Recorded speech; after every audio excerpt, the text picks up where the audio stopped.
thirst for souls, come to me. I thirst, I thirst. Who will help bring them to me? Bring them to my Father, wash them in my blood, bind their wounds of sin by the power of my love. Tell them of my mercy, show to them my heart, pierced and ever broken, with love to impart. I thirst, I thirst, I thirst for souls, come to me. I thirst, I thirst. Who will help bring them to me? Many tears are falling, souls have lost their way, tired and discouraged, too broken to pray. Will you be my tenderness? All the world will see. I am always waiting. Please come to me. Come to me, all you who labor and are heavy laden, and I will give you rest. Take my yoke upon you and learn from me, for I am gentle and lowly in heart, and you will find rest for your souls.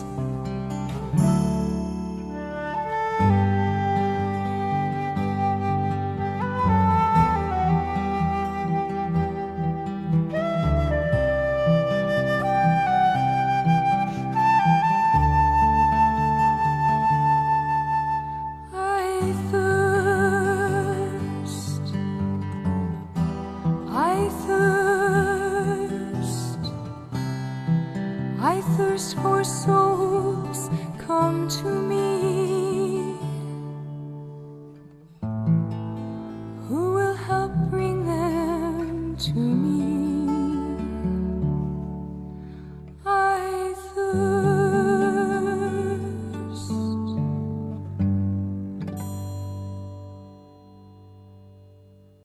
Waktunya untuk Romo. Terima kasih semuanya. Selamat malam, sahabat-sahabat KKIT, ITM, dan juga teman-teman yang selalu bergabung dalam Jumat bersama Ibu Teresa. Malam ini sampai tanggal 6 September, sesuai dengan tema yang disiapkan oleh Romo Kris, 4 kali pertemuan dengan tema Bapak Paus, ya, dalam rangka kunjungan juga ke Indonesia. Saya sendiri tidak begitu terlalu dalam ya memahami Bapak Paus, tapi dengan rahmat iman saya mencoba untuk mengajak Bapak Ibu pada tema yang pertama ini, mengenal Bapak Paus Fransiskus ya sebagai pribadi, dan juga bagaimana dia dalam proses menjadi Paus itu ada banyak hal yang sungguh-sungguh melatar belakanginya ya. Bu Sinta memberi saya 3 buku, tapi saya baru bisa membaca 1 buku yang belum selesai juga semuanya. Tapi dari sini kurang lebih ada gambaran seperti apa Bapak Paus ya. Paus Fransiskus yang kita sebut selalu sekarang ini adalah memakai nama dari Fransiskus Assisi ya. Jadi dalam sejarahnya ini adalah Paus yang pertama secara gereja, ya, secara berdirinya gereja, secara berdirinya seluruh ya perjalanan Paus, dan beliau adalah Paus ke 266 ya. Dengan demikian kalau kita melihat konteksnya, Paus Fransiskus ini adalah paus yang memakai semangat Fransiskus Assisi, tapi juga sekaligus dia punya spiritualitas Ignatian karena dia adalah seorang Yesuitnya. Mungkin baik sebelum saya masuk lebih dalam, kita melihat sedikit cuplikan videonya ya di YouTube ya. Saya mau mendownloadnya, program saya tidak bisa mendownload, maka kita lihat langsung dari YouTube saja. Izinkan saya share sebentar.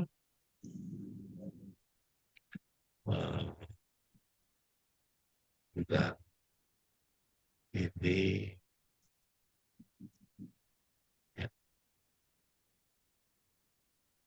Jadi kalau kita lihat dari mana, dari konteksnya paus ini menjadi paus, ini sungguh suatu proses yang luar biasa karena apa?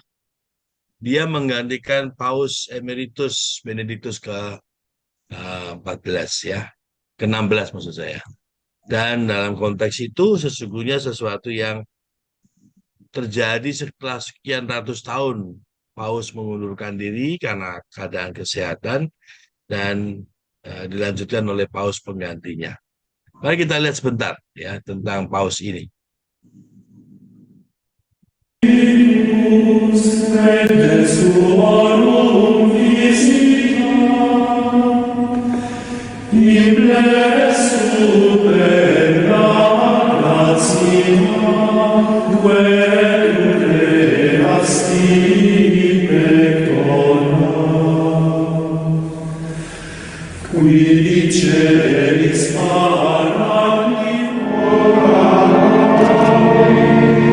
One hand on the sacred scripture and a heart full of prayer, the 115 cardinals processed from the Pauline Chapel into the Sistine Chapel, each step marked by the chanting of the Litany of the Saints, to their place beneath Michelangelo's ceiling. Immersed in the spiritual splendor of chapel frescoes, the cardinals sang the hymn Veni Creator Spiritus, a solemn invocation of the Holy Spirit, and in turn sworn the oath on the book of the Gospels. A succession of faces and a charismatic expression of a church that embraces all the colors of the world, culminating in the extra omnes of the Master of Papal Ceremonies, Monsignor Guido Marini. For the 25th time, the Sistine Chapel opened its doors to welcome the cardinals assembled in conclave. The cardinals who will discern the signs of the Spirit and reveal to the world a name already engraved in the heart of our Lord. The people of God in St. Peter's Square or through the CTV camera have their eyes trained on the world's most famous chimney and with bated breath wait for a verdict. In the evening Tuesday just before 8 p.m. the first smoke. There are still only cardinals in the Sistine Chapel.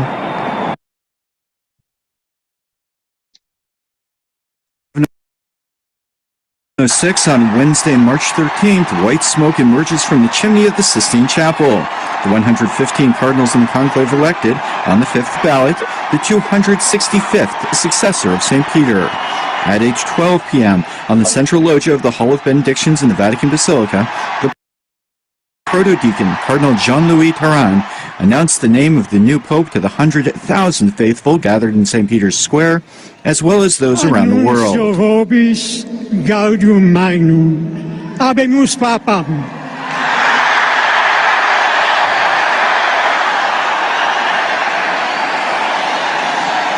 Eminentissimum ac reverentissimum Dominum Georgium Marium, Sancte Romane Ecclesiae Cardinalem Bergoglio, qui sibi nomen imposuit Franciscum. At age 22, Pope Francis, the Argentine Jorge Mario Bergoglio, the 76-year-old former Archbishop of Buenos Aires, who was created a cardinal by Blessed John Paul II in February of 2001, the first Pope of the Society of Jesus and the first South American Pope, introduces himself to the people of God with these words. Fratelli e sorelle, buonasera. Ya. Bapak Ibu, sahabat-sahabat semuanya, kata pertama yang disampaikan oleh Bapak Paus adalah fratelli ya. Selamat malam saudara-saudara. Saya mau mengajak Bapak Ibu untuk mencoba melihat, menelusuri ya karakter dari Bapak Paus Fransiskus ini. Kata yang pertama dia gunakan adalah fratelli, saudara. Dan dia selalu mengangkat semua adalah saudara ya. Dan spirit ini adalah juga bagian dari seluruh sejarah hidupnya. Dan salah satu ensiklik yang terkenal adalah Fratelli Tutti ya. Dan ini adalah ensiklik yang sungguh memberikan dampak besar ya dalam kaitan dengan bagaimana dia menyambut semua adalah saudara. Ensiklik Fratelli Tutti yang Paus Fransiskus keluarkan di masa dia di awal sebagai paus ini juga menjadi pesan kepada seluruh dunia bagaimana ia membawa pesan bahwa semua adalah ciptaan Tuhan. Di sini ditolak dalam spirit dasar dari Fratelli Tutti adalah ia ingin mengajak melihat semua persaudaraan universal dalam cara hidup Fransiskus Assisi. Kita lihat bagaimana Fransiskus Assisi itu adalah santo yang hidup di abad 13 ya, 12 sampai 12 sekian itu, yang dia menyebut semua adalah brother and sister. Dia menyebut saudara matahari, saudari bulan ya, dan dia menyebut semua makhluk ciptaan sebagai sahabat. Santo Fransiskus Assisi mengajak kita mencintai semua dan khususnya sesama manusia, baik yang jauh maupun yang dekat. Karena bagi Santo Fransiskus Assisi, semua makhluk adalah saudara. Semua manusia makhluk dari daging, dan tapi juga semua adalah ciptaan Tuhan. Saya ingin menekankan di dalam tema yang pertama ini tentang sejarah Bapak Paus kita, bagaimana dia sesungguhnya juga diwarnai oleh cara hidupnya ya. Kalau kita lihat tadi dalam bagaimana dia menyambut semua sebagai sahabat. Paus Fransiskus Assisi ini seorang yang sangat ya, sangat dekat dengan yang namanya orang kecil ya. Jadi pada waktu dia itu menjadi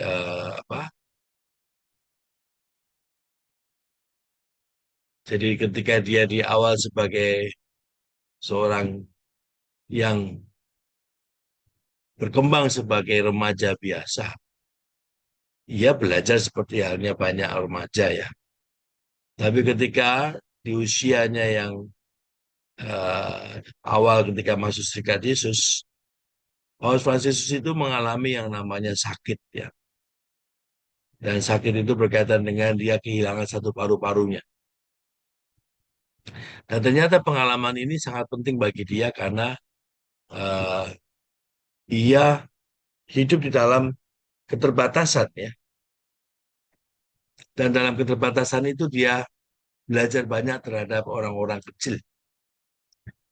Ia sangat membela dan sangat memperhatikan bagaimana hidup yang sederhana itu adalah ungkapan dia untuk menghormati setiap orang-orang yang ia temui dalam hidupnya.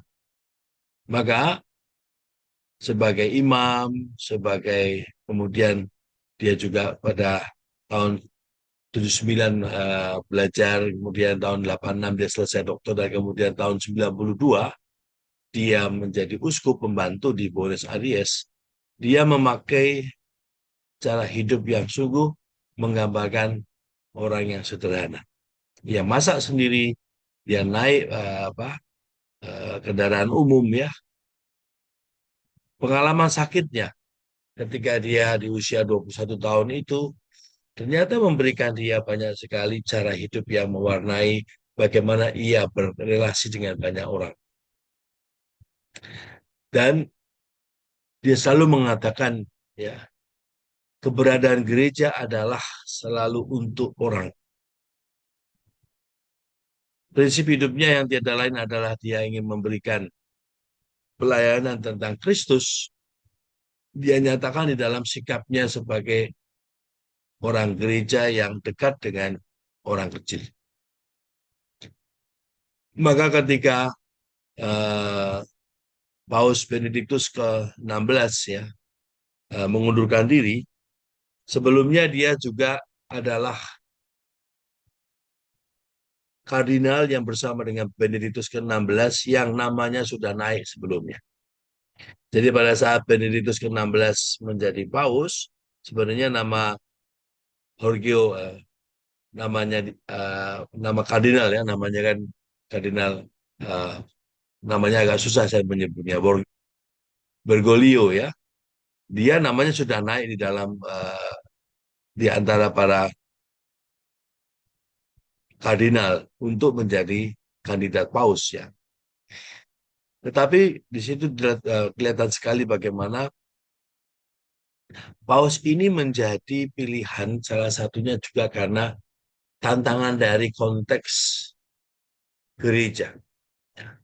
Jadi kalau saya membaca buku di sini ya, Paus Benediktus berhadapan dengan situasi gereja yang sangat ditentang oleh berbagai macam permasalahan sosial. Gereja yang semakin tidak mewartakan Kristus dalam konteks wajah gereja ya, dengan berbagai macam kasus ya. Dan khususnya masalah-masalah pedofilia, masalah tentang pengelolaan keuangan dalam gereja. Dan ini menjadi warna di mana Paus Benediktus ke-16 berhadapan dengan begitu banyak realitas yang tidak mudah ya. Tetapi di sini Paus Benediktus dengan kerendahan hati dia mengatakan demikian. Saya merasa seperti Santo Petrus dan para rasul yang sedang berada di dalam perahu di Danau Galilea. Ada saat-saat ketika air sangat bergolak dan angin bertiup keras melawan perahu. Dan sebagaimana dalam seluruh perjalanan sejarah gereja, Tuhan seolah-olah tertidur. Tetapi saya selalu tahu bahwa di dalam perahu itu, Tuhan selalu hadir. Dan saya selalu tahu bahwa bahtera gereja bukanlah milik saya. Bukan juga milik kita. Tetapi miliknya.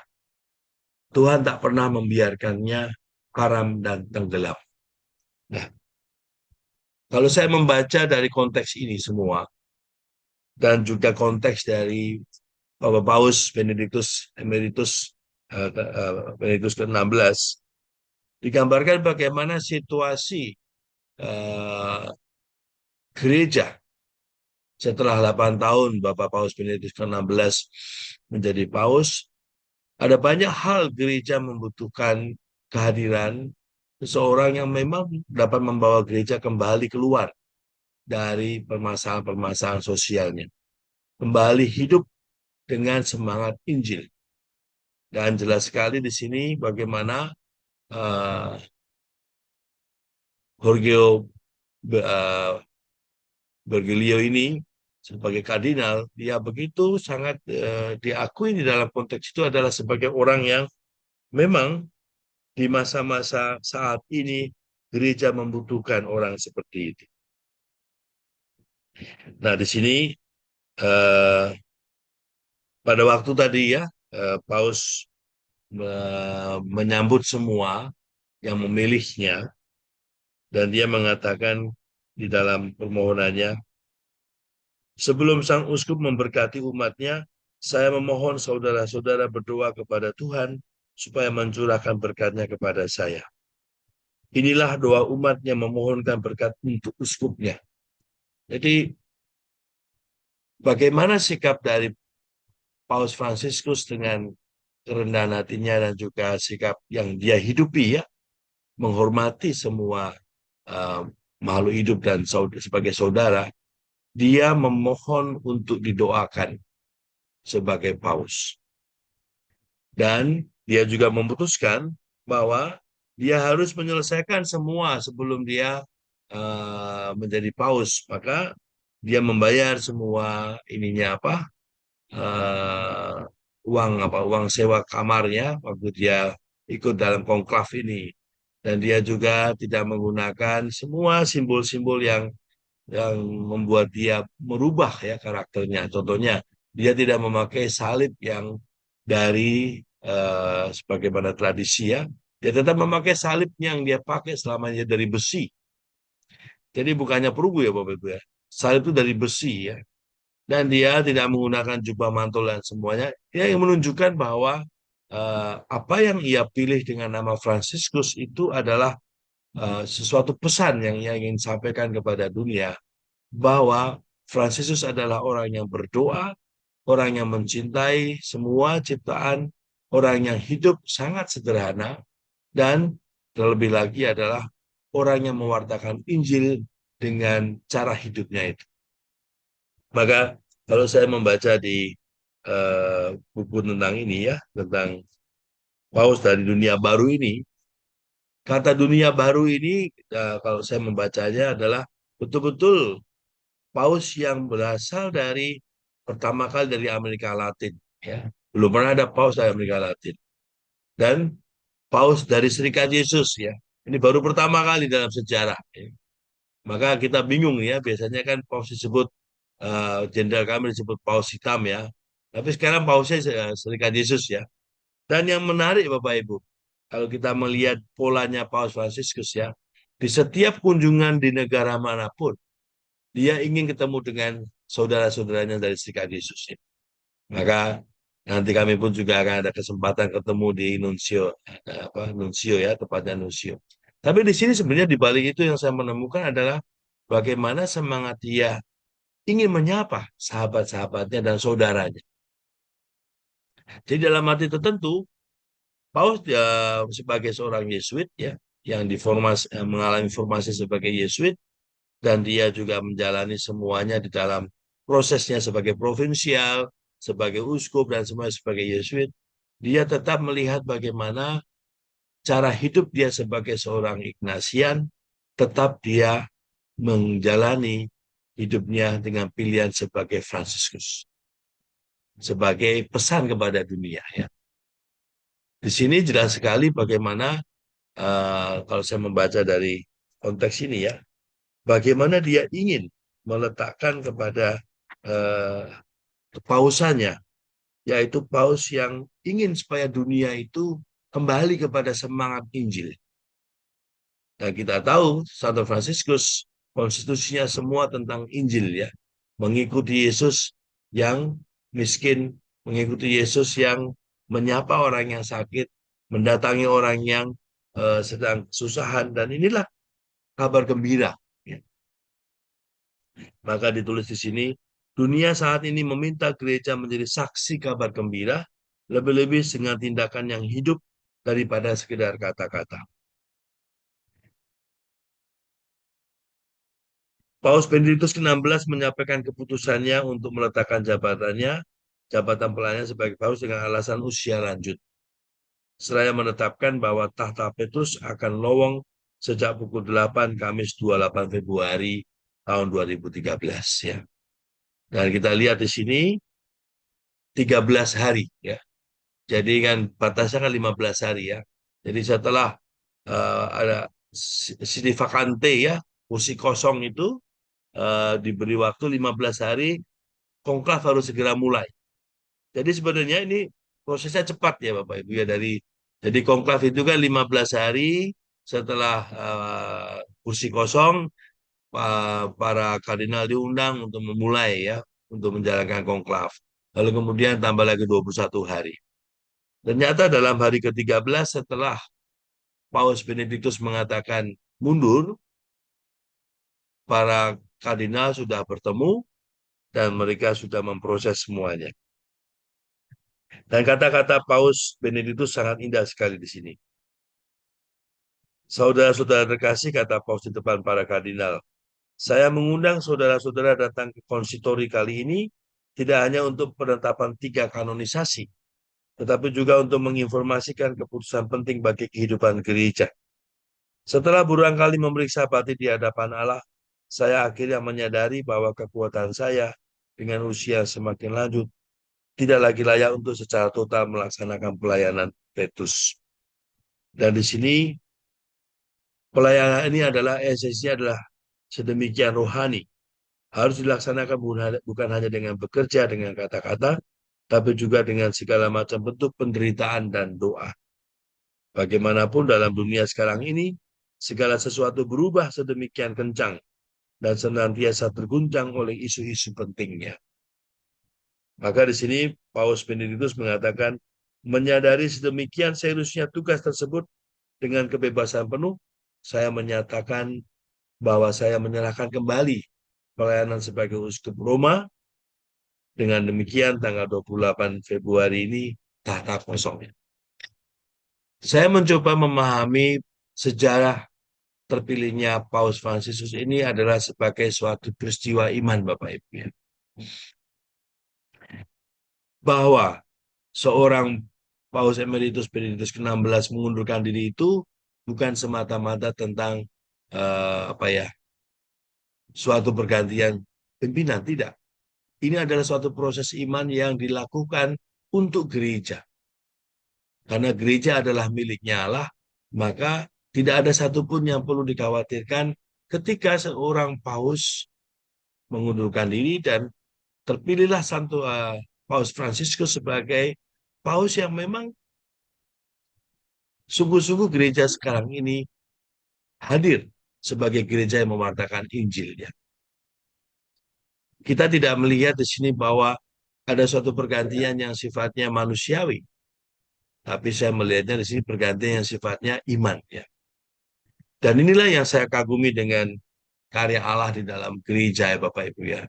Bahwa gereja tidak pernah akan hancur. Dan tak pernah hancur. Karena apa? Gereja adalah miliknya Tuhan. Seperti yang dikatakan oleh Paus Benediktus ya. Dan gereja selalu diberi paus-paus yang memang dengan segala macam konteksnya dan segala macam ceritanya, tetaplah ini adalah karya Roh Kudus. Ya. Dalam buku ini digambarkan ya, Paus Benediktus bukanlah satu-satunya yang pertama kali mau mundur ya. Contohnya, Paus Yohanes Paulus kedua pun juga sama. Ketika dalam usia lanjutnya, beberapa kali juga dia mempertimbangkan itu.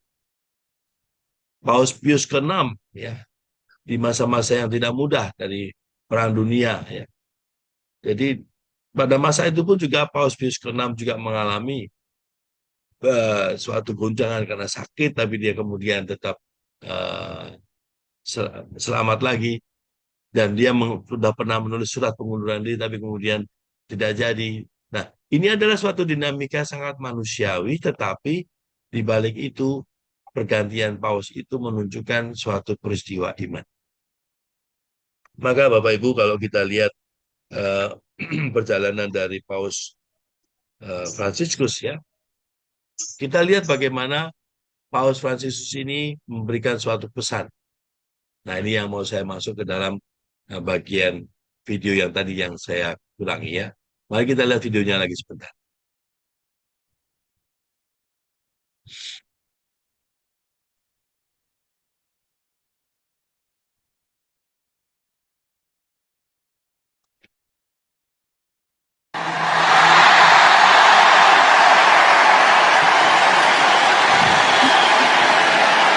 Voi sapete che il dovere del conclave era di dare un vescovo a Roma. Sembra che i miei... Brothers and sisters, good evening. You all know that the duty of the conclave was to give a bishop to Rome. It seems that my brother cardinals have gone almost to the ends of the earth to find him. But here we are. I thank you for the welcome that has come from the diocesan community of Rome. First of all, I would like to say a prayer for our Bishop Emeritus, Benedict XVI. Al suo vescovo, ma liberaci dal male. He then led the faithful in the Our Father, the Hail Mary, and Glory be to the Father. Ben sei benedetta tra le donne, e benedetto il frutto del tuo seno. Then the Pope invited everyone to begin a journey with him as bishop and people. Vi chiedo che voi This journey of the Church of Rome, which presides in charity over all the churches. And before the blessing Orbi et Orbi, he made a request. Facciamo in silenzio questa preghiera di voi Sudime. Before the bishop blesses the people, I ask that you would pray to the Lord to bless me, the prayer of the people for their bishop. Let us say this prayer, your prayer for me, in silence. And then began a great silence in the large square as the people prayed.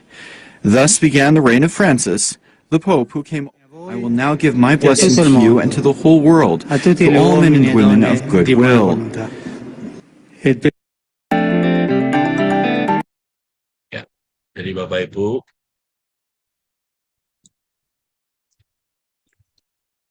bagaimana kerendahan hati Paus Fransiskus itu nampak dalam dia mohon didoakan sebelum dia memberkati sebagai uskup Roma yang baru. Dan di sini kita lihat bagaimana doa mendoakan dan sekaligus kekuatan doa itulah yang dia ajak semua untuk memulai peziarahannya sebagai pimpinan dan juga paus ya. Kalau kita lihat di dalam konteks pesannya ya, yang saya sangat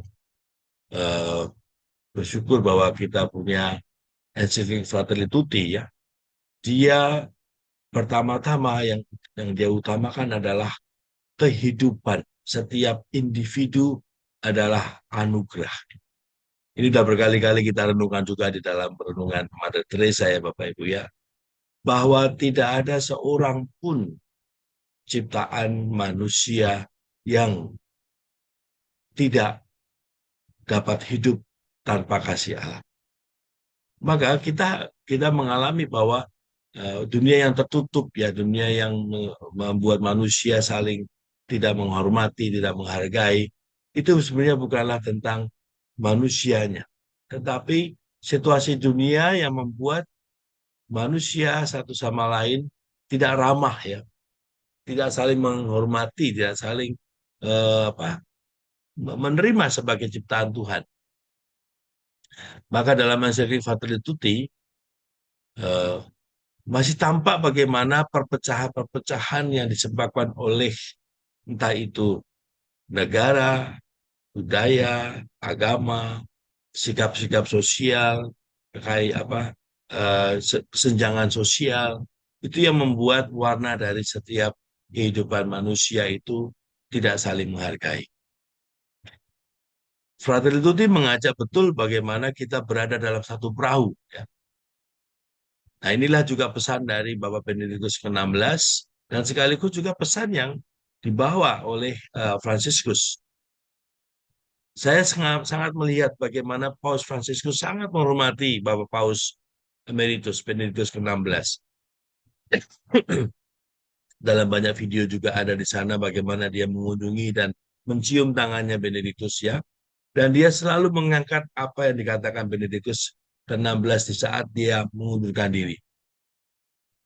Dia menyampaikan dalam tadi yang kata-katanya ya, gereja bukanlah milik kita, gereja bukanlah milik saya, gereja adalah miliknya. Dan Tuhan tidak akan membiarkan gereja hancur. Dan itulah apa yang dikatakan sebagai perahu ya.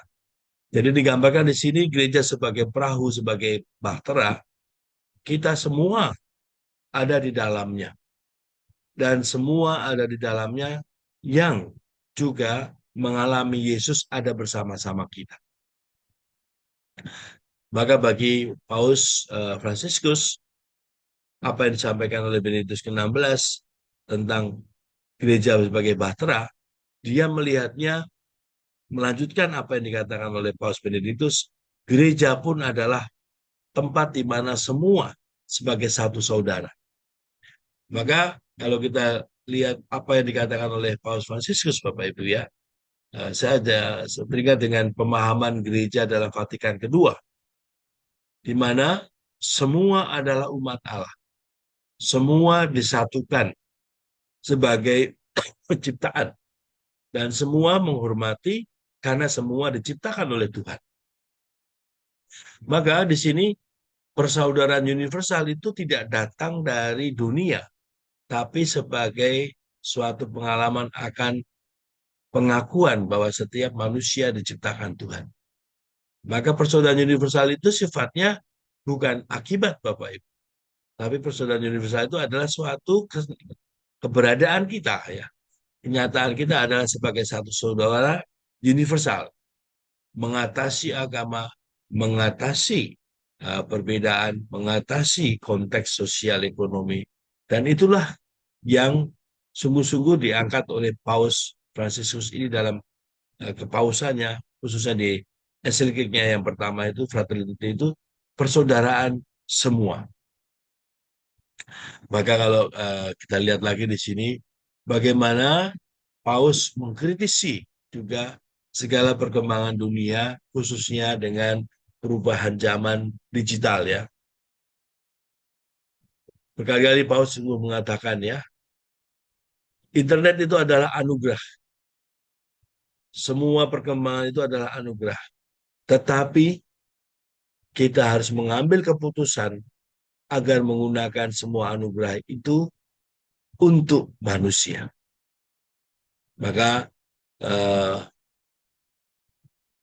dalam paradoks dalam dunia digital ya, di satu pihak manusia bisa menampilkan diri dengan bebas, di lain pihak ia bisa tampil anonim ya, dengan cara itu dapat melacak korbannya secara detail, bahkan ekstrimnya. Jadi di sini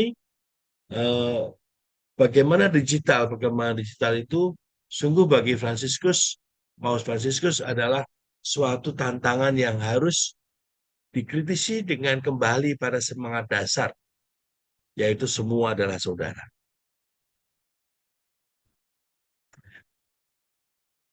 Dia mengutip apa yang dikatakan oleh Fransiskus Assisi ya.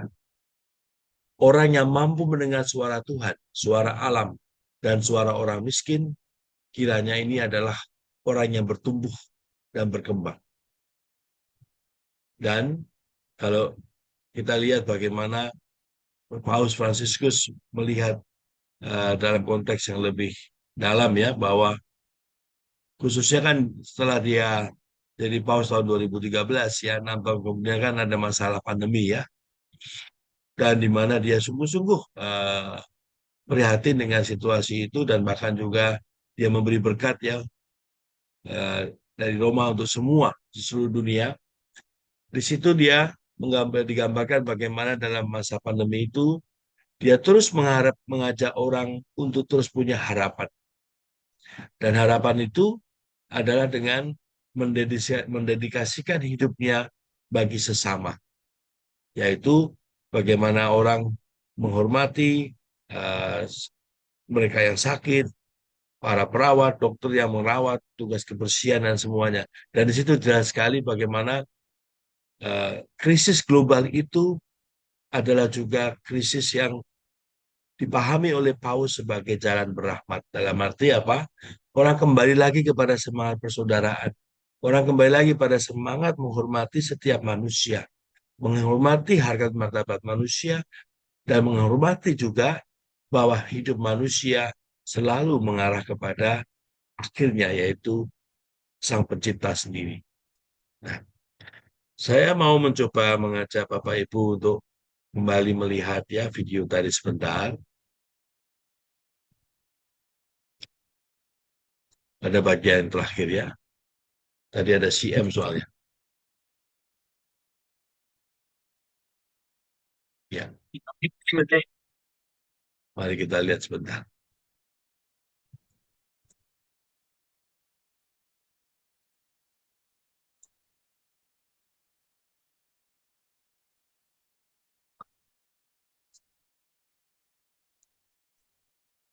Ya. Mari kita lihat bagaimana sejarah hidupnya ya Bapak Ibu ya. Caritas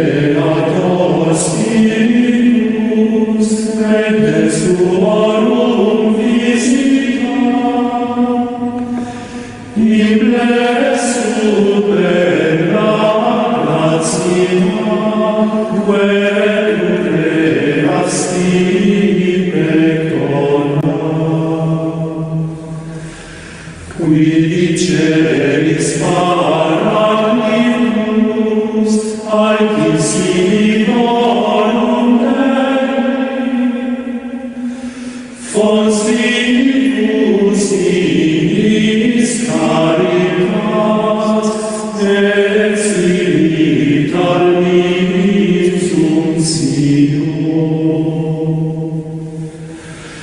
Tu sacrificis morem, Christus Pater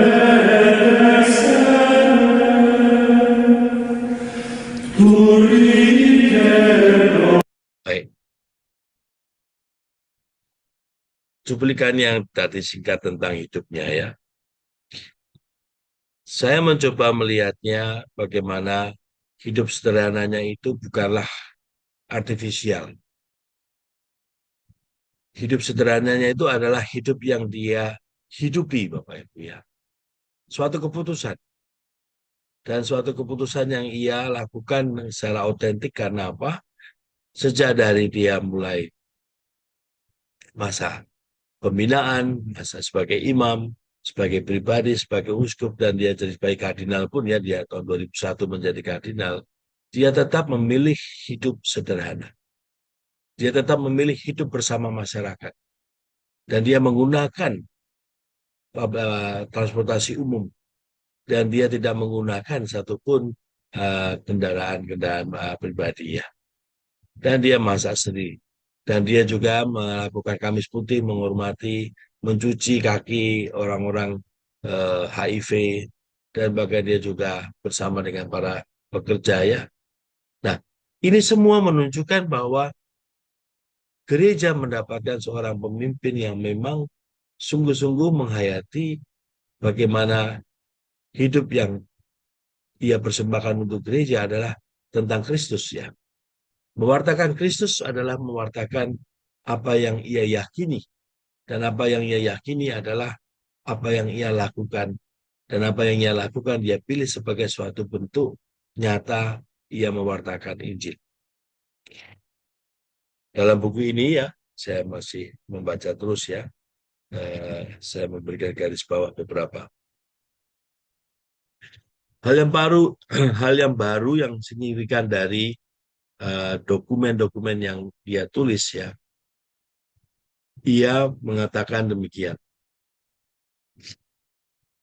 Sejumlah kardinal dalam kolegium para kardinal menetapkan dipercepatnya awal konklav. Dan pada proses itu mereka menemukan bagaimana gereja membutuhkan seseorang yang tidak lagi negatif tentang dunia. Memang ada masalah dengan Vatikan Leaks ya. Jadi ada dokumen-dokumen Vatikan yang dicuri, yang bocor ya ke jurnalis ya. Dan di situ digambarkan bagaimana Bank Vatikan menjadi masalah, lalu ada berbagai macam kasus-kasus yang muncul ya, yang diangkat ke publik ya. Tapi di sini apa yang terjadi dalam pemilihan Paus Fransiskus? Kita dalam ini ya, pembacaan para kardinal yang dalam buku ini digambarkan, mereka tidak memfokus kepada bagaimana menghadapi jurnalisme. Karena pemilihan Paus kali ini adalah di tengah-tengah konflik yang begitu dalam, di mana gereja di Amerika dan banyak gereja juga di di Eropa yang disoroti dengan kasus-kasus masalah pedofilia, tentang kekayaan gereja. Tapi di sini pemilihan Paus, di sini para kardinal melihat bahwa kita butuh gereja tampil dengan semangat yang sungguh-sungguh dihayati oleh gereja, yaitu semangat Injil sendiri. Maka di tengah semua kasus-kasus yang ada itu, mereka mencari seorang sosok yang sungguh-sungguh dapat membawa gereja bangkit. Tidak hanya menyelesaikan persoalan, tapi gereja sungguh-sungguh sebagai gereja yang punya semangat untuk menghadirkan Kristus. Inilah yang mereka butuhkan para kardinal. Maka dalam pembicaraan para kardinal itu, Paus Fransiskus pada waktu itu sebagai kardinal, dia hanya mengatakan satu hal. Bentar saya carinya. Ia mengambil kesempatan berbicara pada 7 Maret ya. Jadi Kardinal Bergoglio pada Kamis pagi 7 Maret ketika mengambil kesempatan berbicara menyampaikan suatu wacana yang hanya berdurasi 3 menit. Meskipun dia diberi waktu 5 menit. Dan ia berbicara tentang warta sukacita, kasih, dan kerahiman Tuhan. Di dalam sebuah gereja yang menempatkan semua orang menjadi sesama di tempat di mana mereka tinggal. wacananya menjadi masukan yang berpengaruh. Ia berbicara dengan hati. Saya ulang lagi ya Bapak Ibu ya. Yang dikatakan Kardinal Bergoglio hanya tentang warta sukacita, kasih, dan kerahiman Tuhan. Maka setelah penyampaian pandangannya, pada hari-hari diskusi, pertemuan makan siang, makan malam, maupun rehat untuk minum kopi, terbangunlah sosok sang Kardinal Buenos Aires sebagai kandidat kuat. Dalam kondisi tersebut, ia tak terdapat kingmaker ya, jadi tidak ada kingmaker dalam pemilihan paus itu. Juga tidak ada kampanye sepanjang hari. Akan tetapi yang jelas, tumbuhlah penghargaan baik secara umum dan terkonsolidasi terhadapnya. Yang mendukungnya adalah para kardinal Asia, Afrika, sejumlah kardinal Amerika Selatan, dan kardinal Amerika Serikat, dan juga beberapa anggota dari Kuria di Italia. Mari kita lihat di sini Bapak Ibu, bagaimana para kardinal yang memilih paus sungguh berdoa dan sungguh memohon, dan apa yang dikatakan paus sebagai kardinalnya sebelum jadi paus, warta sukacita, kasih, dan kerahiman Tuhan, itulah yang kita tahu dalam masa kepausannya sejak 2013 ya, sudah 11 tahun ya Bapak Ibu ya, kan 2024 ya. Dalam 11 tahun ini dengan situasi-situasi yang dia tidak mudah lalui juga, dengan sakitnya, dengan paru-parunya cuma satu, lalu juga dengan kakinya yang juga sekarang hari-hari ini juga menjadi masalah. Tapi bagaimana hidupnya diinspirasi oleh apa yang ia amini dalam Fransiskus Asisi, yaitu menjadi warta sukacita, kasih, dan kerahiman Tuhan.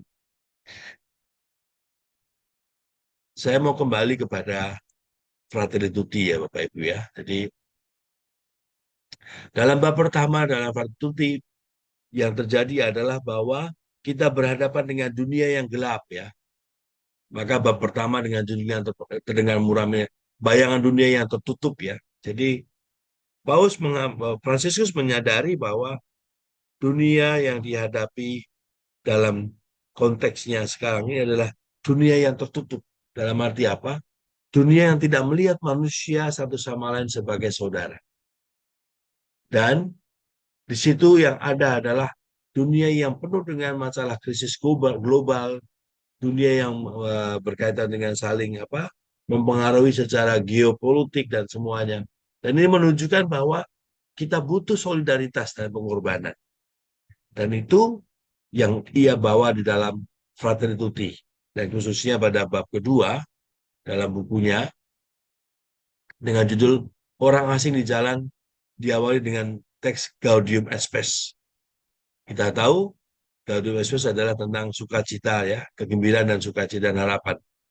Dan apa yang dikatakan di sini adalah bahwa sukacita, harapan, dan kesedihan semua manusia adalah juga sukacita, harapan, dan kesedihan para pengikut Kristus. Saya melihat betul-betul apa yang ia katakan di dalam paparannya kepada para kardinal ya, dalam sukacita dan kerahiman Tuhan. Dan itulah yang kiranya juga menjadi apa yang ia hidupi dalam perjalanannya sebagai paus sampai hari ini.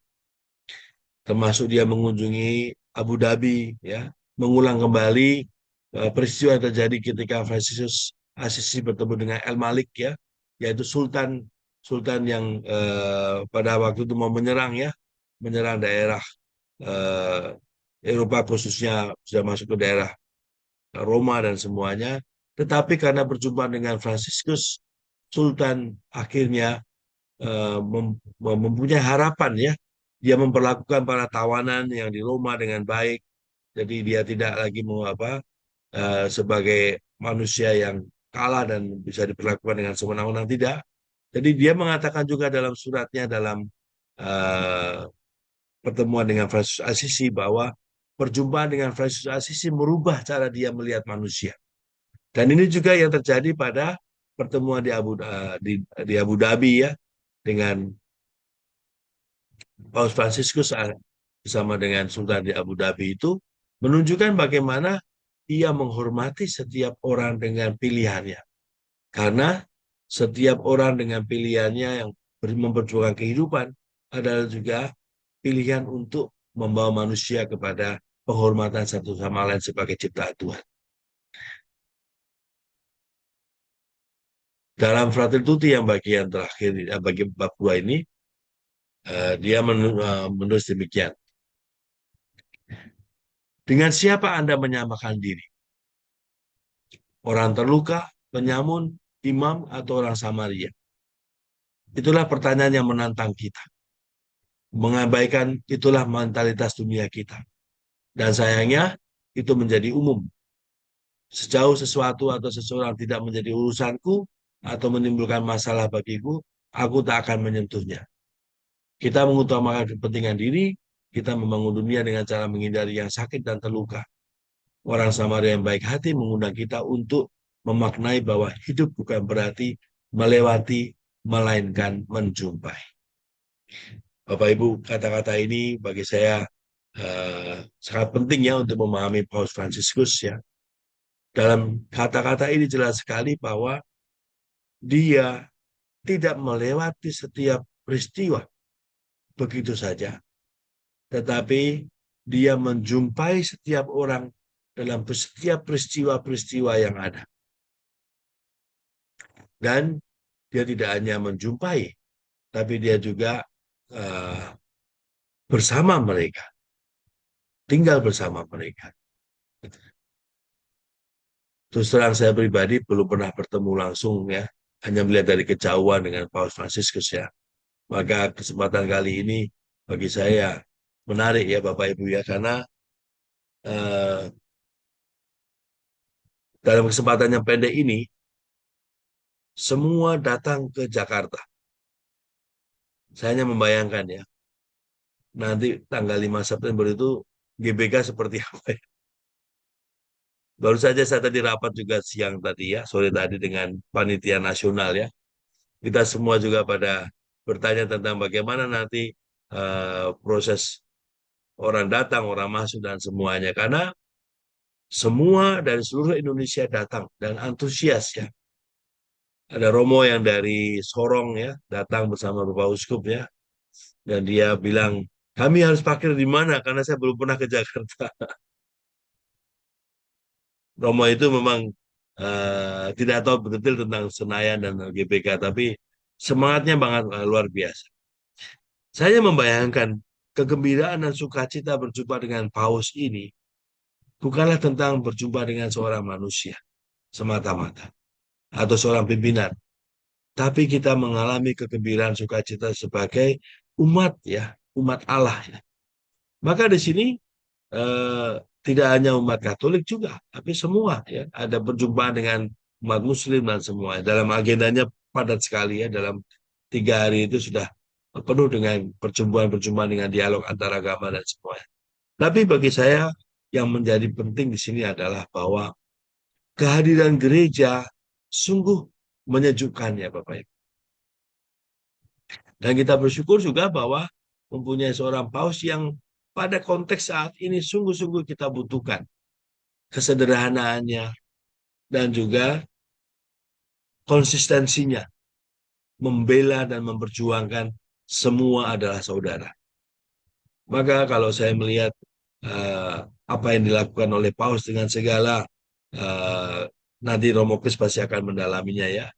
Contohnya bagaimana dia menghormati ya seorang yang mempunyai tendensi homoseksual ya.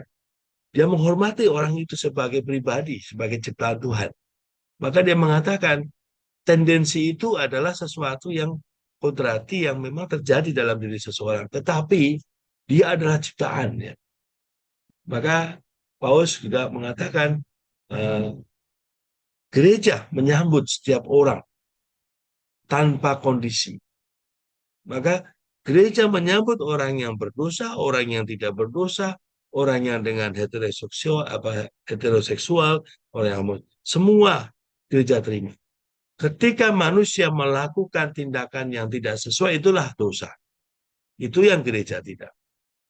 Nah, disinilah kelihatan sekali bagaimana prinsip Paus itu masuk dalam setiap proses kehidupan manusia, Bapak Ibu. hal-hal yang secara sosial yang selama ini tidak mudah untuk apa namanya diterima ya dalam konteks sosial publik gereja, tapi dengan dukungan Paus dengan sikapnya seperti ini, gereja sangat murah hati dan gereja membuka kepada semua. Seperti halnya Bapak Kardinal ya, Bapak Kardinal kita, Bapak Kardinal Suharyo itu sangat menggunakan semua apa yang dikatakan oleh Paus Fransiskus. Dan itu sungguh bagi saya suatu kegembiraan ya. Karena apa? Sikap yang membuka hati, sikap yang menyambut setiap orang sebagai ciptaan Tuhan, inilah sikap dasar gereja. Maka kalau kita lihat pelayanan di gereja KAJ ya, bagaimana ada banyak pelayanan tribunal yang sangat murah hati kepada siapapun ya, untuk berkembang. Termasuk juga ada pelayanan juga untuk kelompok LGBT ya, uh, yang dimana mereka sungguh-sungguh juga diberi pelayanan sakramen juga ya, pelayanan untuk menerima baptisan dan semuanya. Disinilah saya melihat bagaimana seorang Fransiskus ya, Paus Fransiskus menjadi inspirasi bagi banyak orang.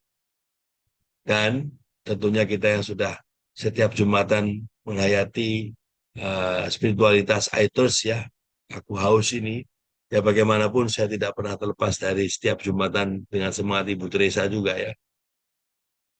Bukankah itu juga dari semangat Kristus ya?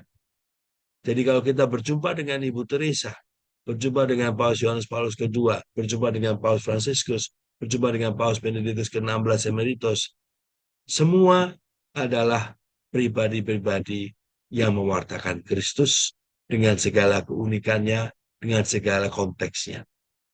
Dan saat ini, dalam konteks dunia saat ini, Gereja Katolik mempunyai seorang pemimpin bernama Paus Fransiskus. Dengan keunikannya, dia menjangkau, merangkul semua untuk menghormati setiap manusia. Bapak Ibu, demikian masukan dari saya. Nanti minggu depan tentunya dari ahlinya, Romo Kris akan banyak sekali berkaitan dengan bagaimana mendalami hidup sebagai seorang Paus Fransiskus yang tentunya juga akan diambil dari konteks yang lainnya. Demikian Winardi dari saya sementara ini.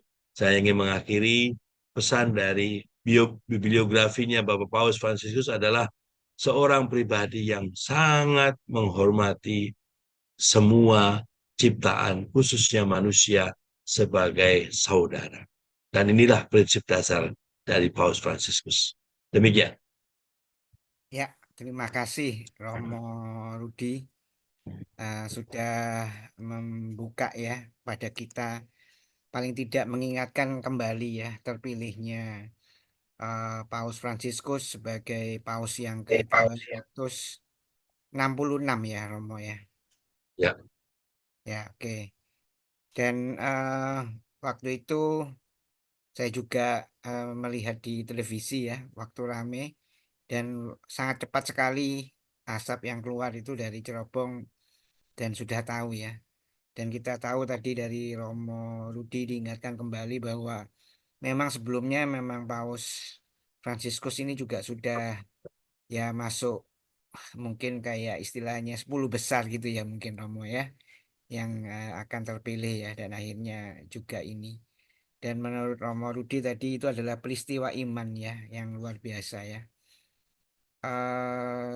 Oke, itu dari Romo Rudi. Mungkin ada yang mau bertanya atau ada yang mau menanggapi, silahkan ya.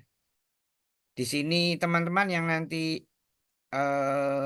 bisa hadir waktu misa paus, ada berapa yang di sini yang bisa hadir? Saya gabung Mas Win. Bu Lindri, Saya ikut oke. Ya, Bu Lindri, dari Pemalang, Babe. selamat ya, sudah bisa gabung nanti, oke. Selain Bu Lindri, mungkin siapa lagi yang dari teman-teman yang online ya malam ini yang bisa gabung? Silahkan dibuka videonya, dibuka suaranya, mungkin mau ngobrol dengan Romo Rudi, silahkan ya.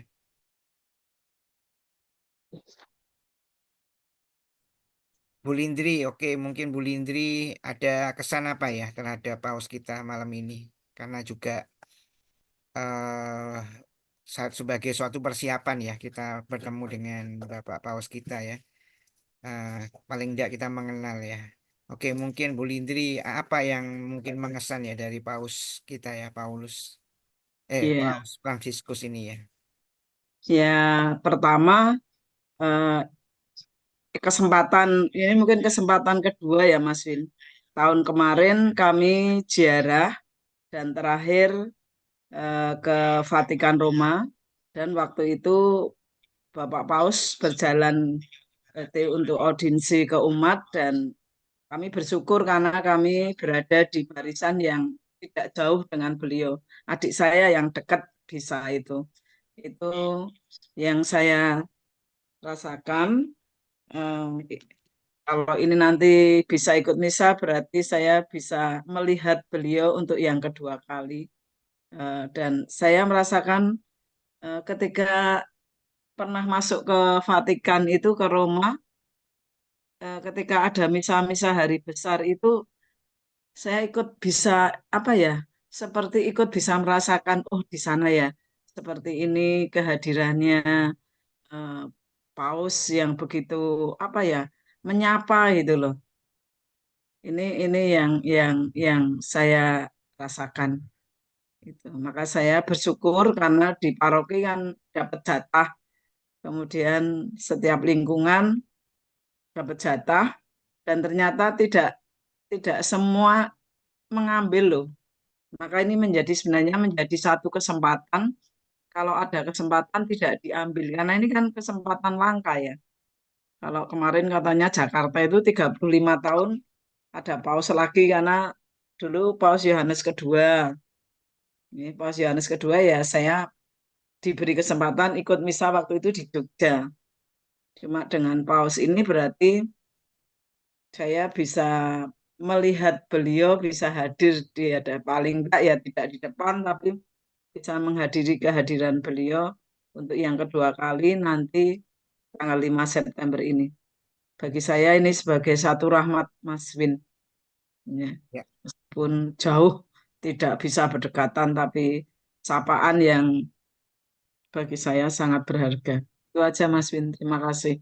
ya, terima kasih ya. Tadi itu sharing dari Bu Lindri. Semoga dengan perjumpaan ya kembali dengan Paus nanti ya pada misa tanggal 5 September itu boleh menguatkan ya kita semua. Oke, mungkin ada yang mau sharing lagi, silahkan. Pak Yosep nih kelihatannya sudah siap nih. Dibuka aja Pak Yosep nggak apa-apa. Gimana kesan Pak Yosep terhadap Paus kita, teman-teman Padang? Kalau saya ya nggak bisa saya sampaikan Pak Win. Atau Nggak bisa karena terlalu apa ya berkesan gitu dah Pak Yosep. memang luar biasa Pak. Iya iya. Ini Pak Wi, ini ada yang menarik nih, saya bacakan ya Ya dari buku silakan ini ya. ngomong. Ya Jadi pada saat dia sakit di usia 21 tahun, dia mengalami pneumonia dan paru-parunya harus karena terisi air ya, dan lalu harus diangkat ya, salah satunya karena mengalami ablasi bagian atas paru-paru kanannya. Lalu pada saat dia dirawat, dia merasa terganggu dengan ucapan-ucapan teman-teman kerabat yang mengatakan, kamu pasti bisa melewati itu semua, pasti akan sangat menyenangkan ketika nanti kamu pulang ke rumah dan lain-lain ya. Karena ia merasakan semakin rasa sakit yang mendalam. Ya. Tapi seorang biarawati yang datang secara khusus ya di samping dirinya dan biarawati itu mengatakan demikian, namanya Suster Dolores. Ia mengatakan sesuatu kepada saya yang membuat saya Sudah. terkejut, sekaligus memberi saya kedamaian. Ketika dia mengatakan, kamu sedang meniru Yesus. Hanya itu kata-katanya. Dan sekalipun pendek, tetapi kata-kata itu sangat mengesan dia. Karena dalam kata-kata itu dia melihat penderitaan harian dimaknai dengan suatu nilai yang berbeda. penderitaan itu tak dihilangkan, tetapi diberi makna. Rasa sakit bukanlah suatu nilai dalam dirinya sendiri, tetapi bisa bermakna luhur sesuai dengan cara Anda menjalaninya.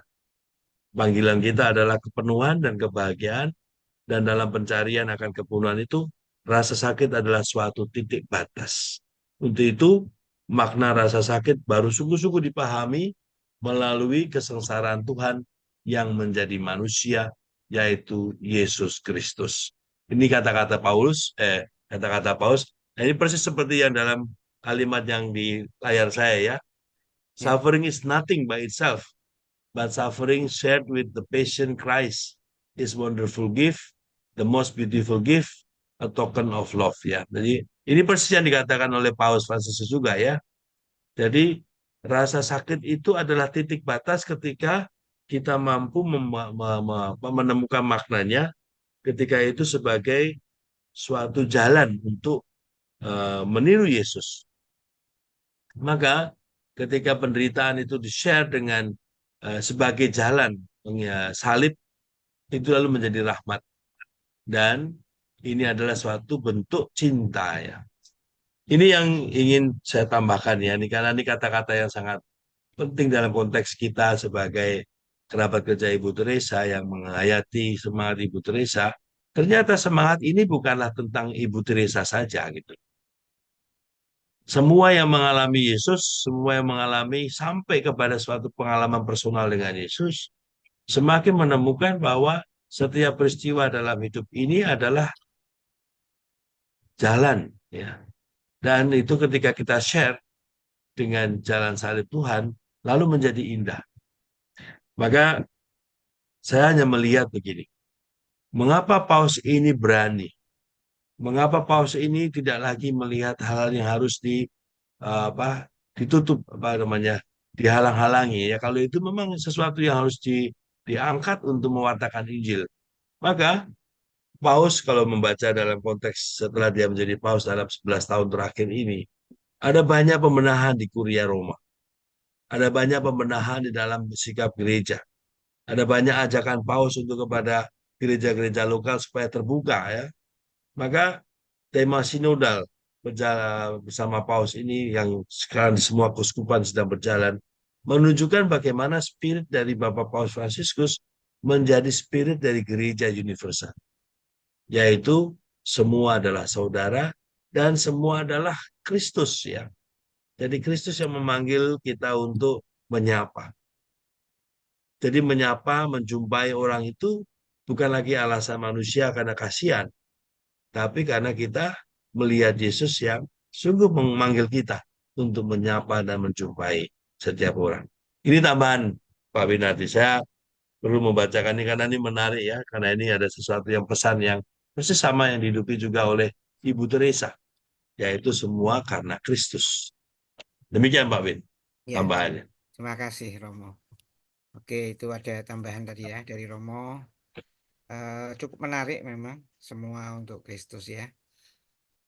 Saat ini banyak teman-teman kita yang sedang sakit ya. Kebetulan di Surabaya ada teman kita Charlotte yang lagi sakit, lagi di kemo. Juga nanti kita akan doakan ya. Itu kurang lebih. Tetapi kalau katanya Romo Rudi, kalau dalam sakit kita bisa persatukan ya, kita share ya dengan jalan salib Yesus, maka semua itu akan menjadi indah ya. Memang tidak mudah memahami itu Romo. Kalau mungkin saya belum sakit, saya belum bisa merasakan Romo ya. Ya mungkin itu ya. Oke, mungkin ada yang mau share atau mau cerita sharing, silahkan. Aku Ya, sedikit ya, ya Pak Bu W. Stella, ya silahkan. Sebagai seorang Katolik ya, sangat bangga sekali kita punya pemimpin Mama Katolik. Kedengeran ya, suaranya kedengeran. Ya, dengar Bu Stella. Ya, kita punya seorang pemimpin agama Katolik. Karena tidak ada agama lain yang seperti kita punya pemimpin tertinggi gitu. Dan punya satu negara yang sangat kecil tapi sangat terkenal. Vatikan itu kan negara, tapi kecil. Saya sudah pernah ke sana, udah pernah ke Lourdes, terus habis sebulan saya dikirimin ini oleh Pak Bapak Paus. Apa sih ini? Kelihatan nggak ya? Kelihatan. Habis sebulan saya dikirimin ini, tapi tidak sempat bertemu ya. Biasanya kan Bapak Paus keluar menunjukkan diri, ini enggak. Jadi bangga banget bahwa kita ada pemimpin. Jadi kalau lagi berbicara dengan teman-teman agama lain, kami Katolik punya pemimpin. Kami Katolik punya satu negara yang dihargai oleh dunia. Ya, walaupun itu negara yang terkecil. Bayangkan cuma Saint Peter itu kan negaranya ya. Tapi sangat terkenal dan Paus itu sangat diakui oleh seluruh dunia sama kayak Ibu Teresa. Dan mereka banyak sekali fotonya Bapak Paus dengan Ibu Teresa. Itu aja. Terima kasih. Ya, terima kasih Bu Stella ya. Oke, Mm-mm. siapa lagi yang mungkin mau sharing tentang ya ini Bu Ratna sudah muncul ini kelihatannya siap-siap nih. Silakan Bu Jeng Bor. Nggak boleh. Oh, enggak boleh ya. Boleh. Oke. Ya, Romo Rudi.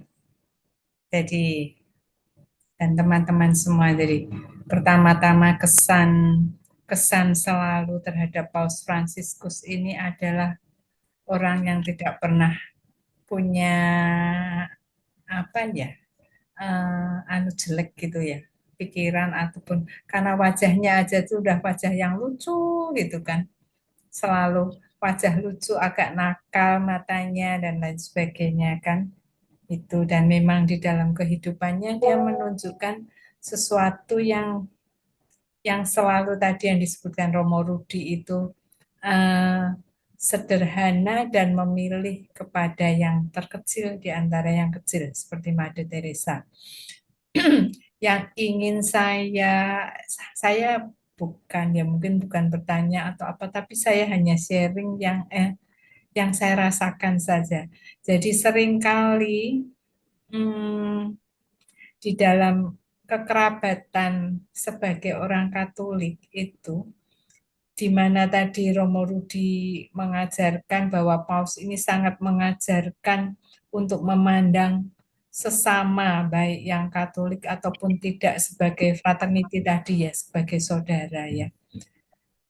Saya kadang-kadang merasakan di dalam lingkup Katolik sendiri itu, misal isu-isu yang tadi LGBT segala itu ditanggapi dengan sangat keras ya Romo ya.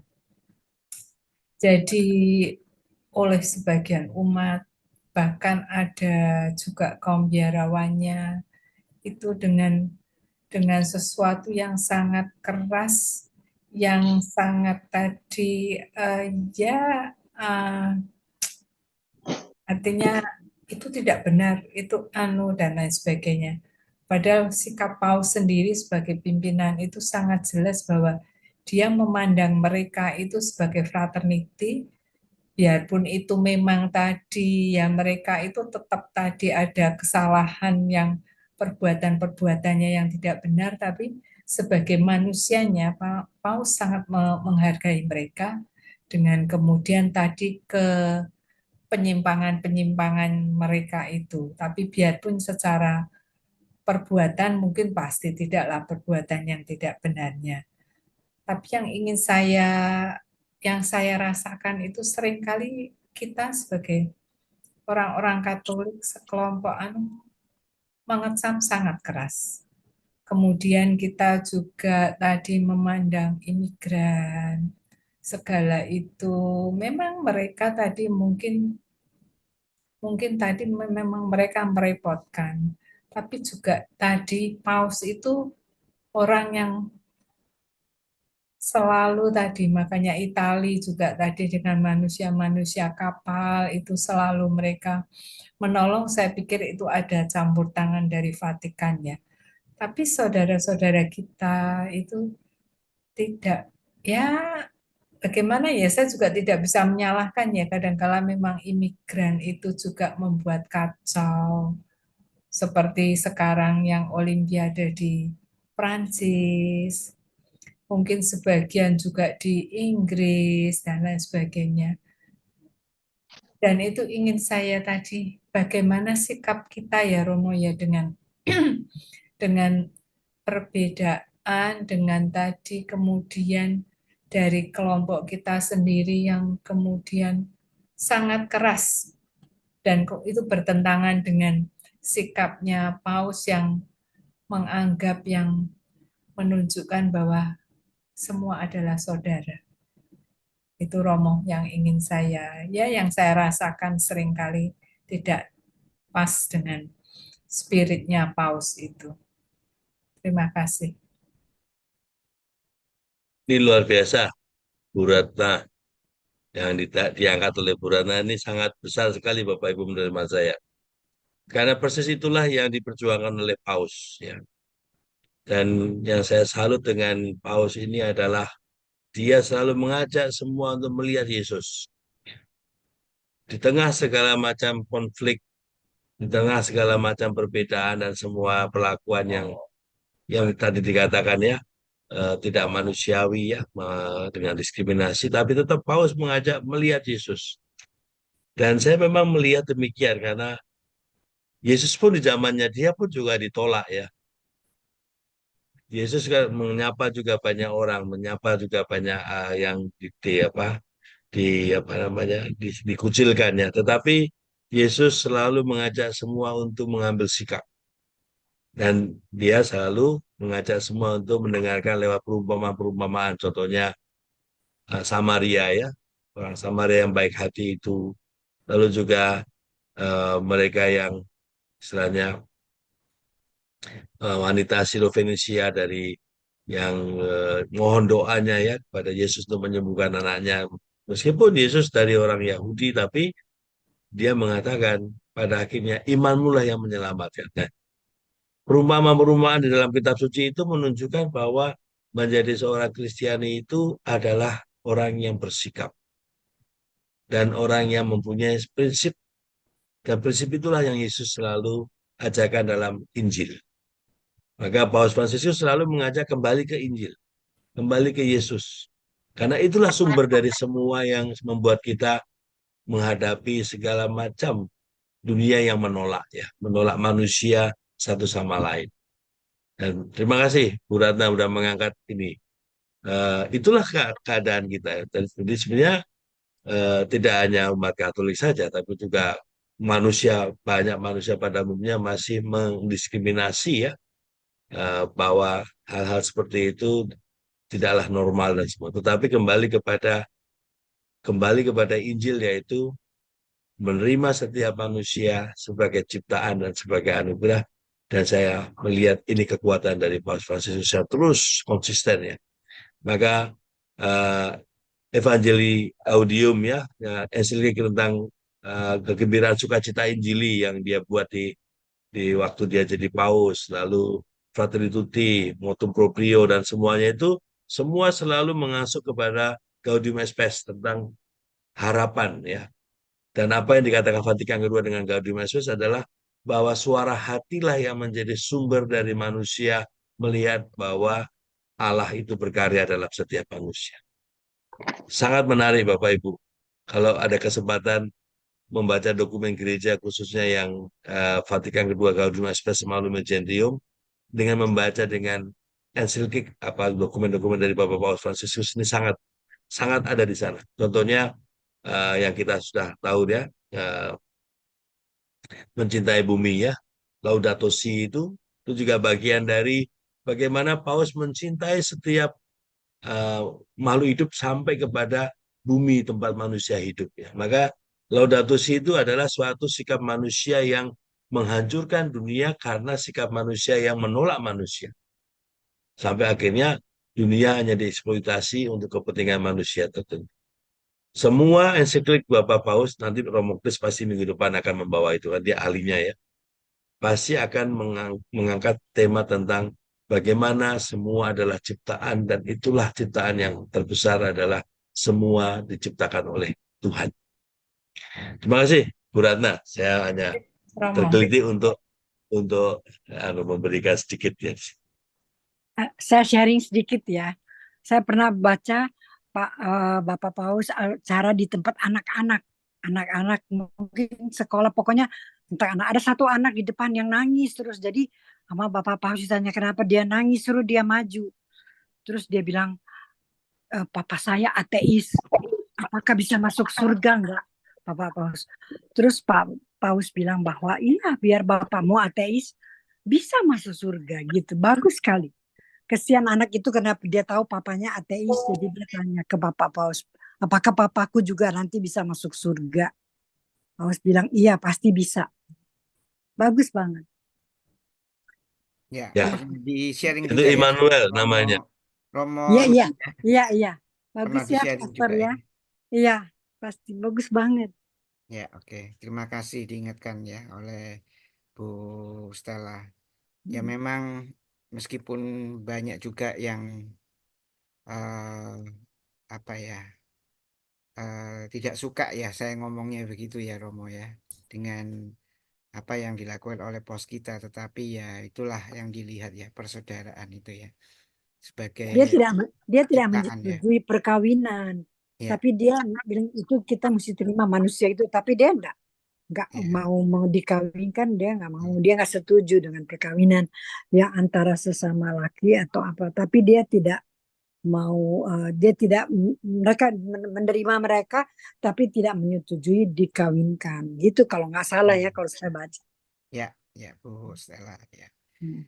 Memang prihatin juga Romo Rudi karena ada beberapa yang Romo, yang setahu saya ya juga ya, yang eh,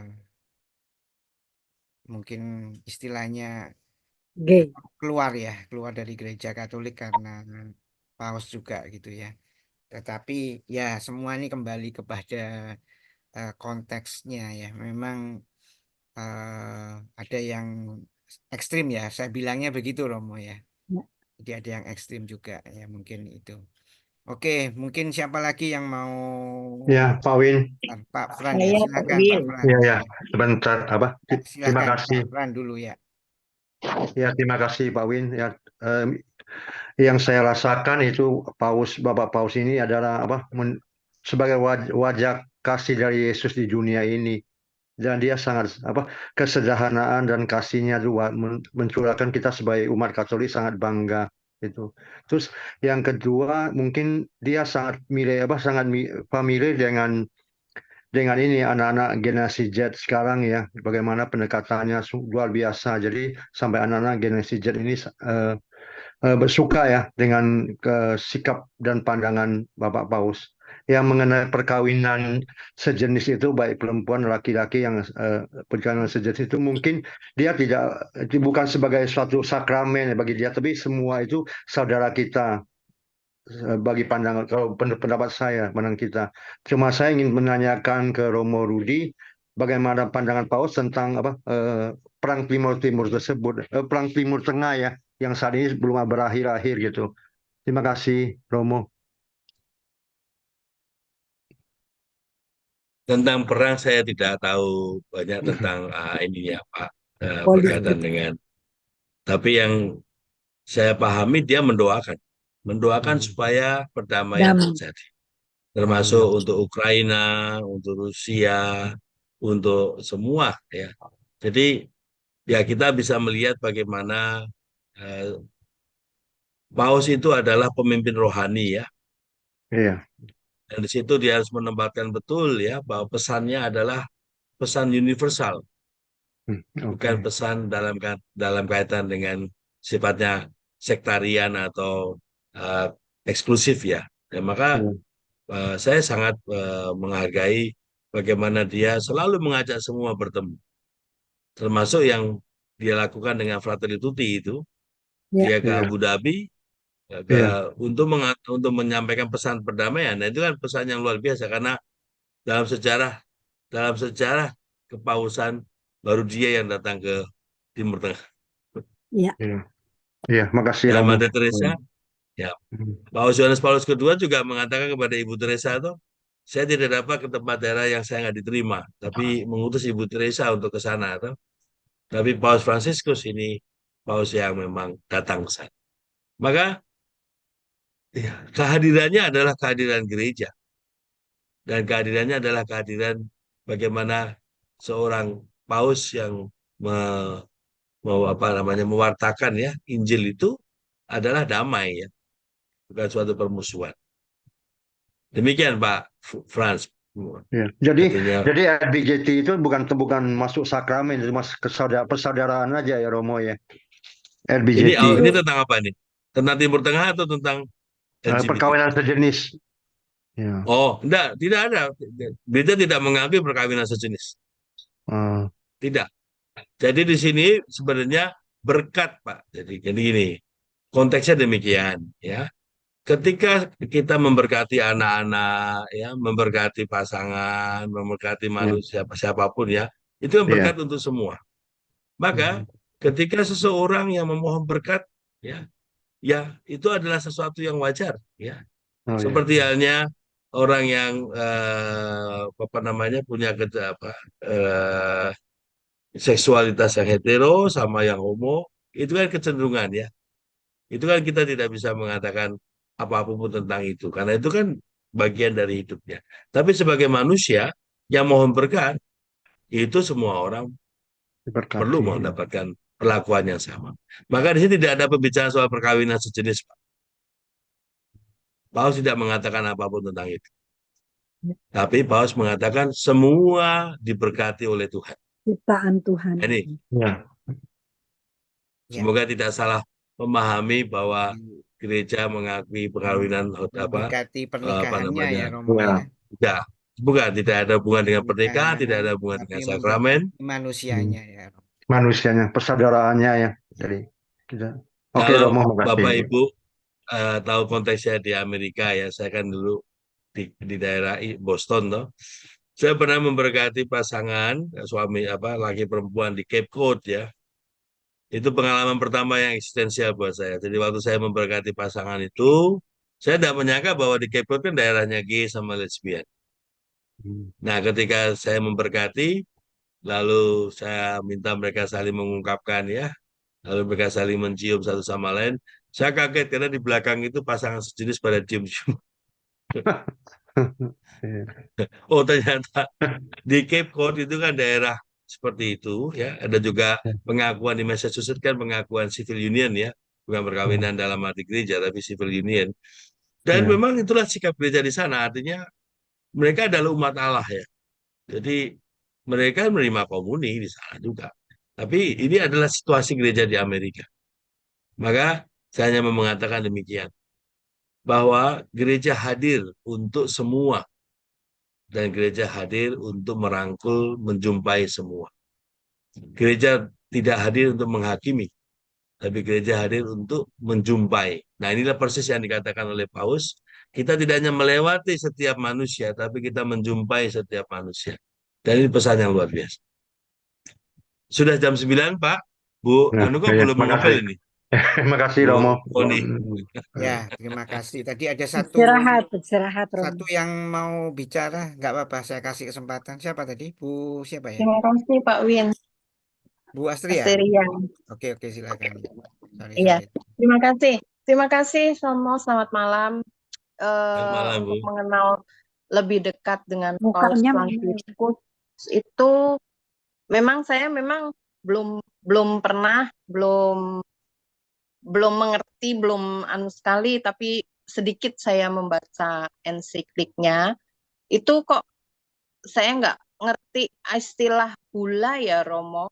Apakah gula, kemudian tahun 2025 itu kan ada penetapan itu ya Romo, jubilium biasa itu termasuk dalam bula itu atau bagaimana? Terima kasih. Bula itu ketetapan dari Paus ya. Jadi bula itu semacam pernyataan ya. Pernyataan ketetapan dari kepausan. Seperti misalkan Serikat Yesus didirikan oleh Bula Paus Clemens keempat tentang nomor berapa ya. Serikat Yesus dibubarkan oleh Paus Clemens pada waktu itu ya. Nah, itu bulan itu suatu ketetapan. Nah, kalau tentang tahun luar biasa, tahun jubileum itu adalah tahun yang berkaitan dengan eh, yang diangkat oleh Paus ya. Contohnya tahun kerahiman ilahi ya.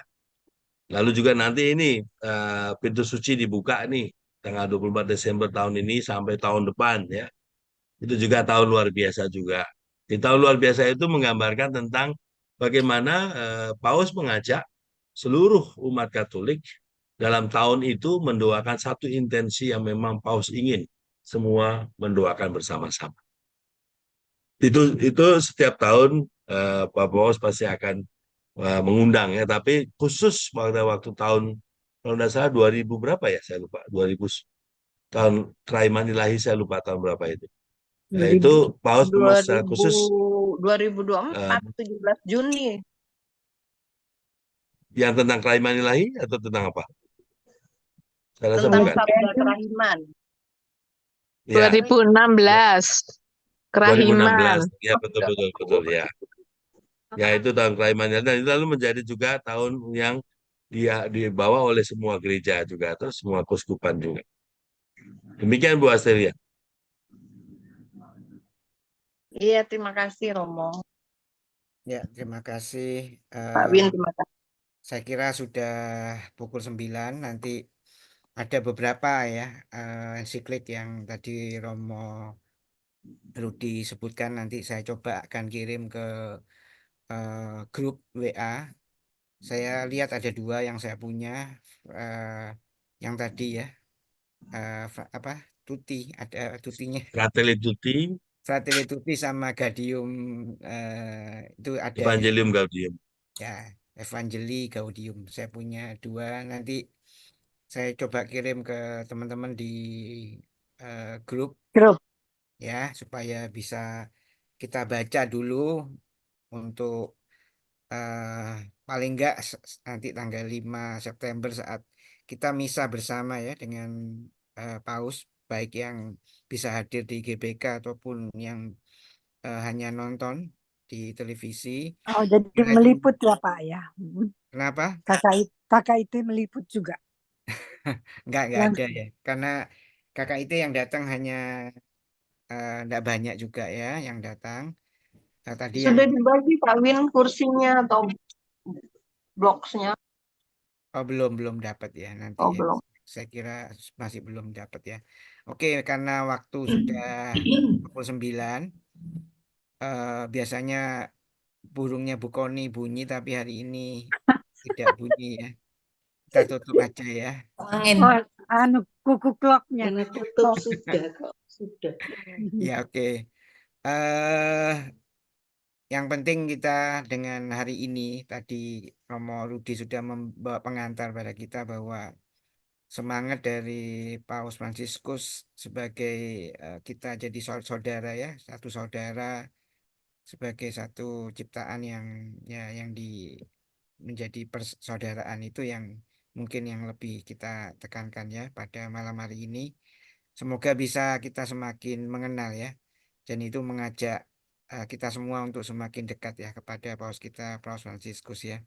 Oke, saya akan tutup.